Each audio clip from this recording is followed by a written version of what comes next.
ନବେ ଦଶକର ଶୀତୁଆ ସକାଳ କମ୍ବଳ ଭିତରୁ ବାହାରିବାକୁ ମନ ହେଉନଥାଏ, କିନ୍ତୁ ବୋଉର ସେଇ ଡାକ, ଗୁରୁମାଙ୍କ ଡର ଆଉ ବାପାଙ୍କ ଗେଲ ସିଧା ନେଇ ଆମକୁ ଟ୍ୟୁସନରେ ପହଞ୍ଚେଇ ଦେଉଥିଲା।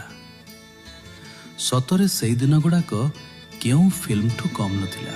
ହେ ସମୟ ବୟସକୁ ମୋର ନେଲୋ ଚୋରେଇ, ହେ ସମୟ ବୟସକୁ ମୋର ନେଲୋ ଚୋରେଇ, କୋ ସିନ୍ଧୁ ପରେ ଦେଲ ଲୁଚେଇ,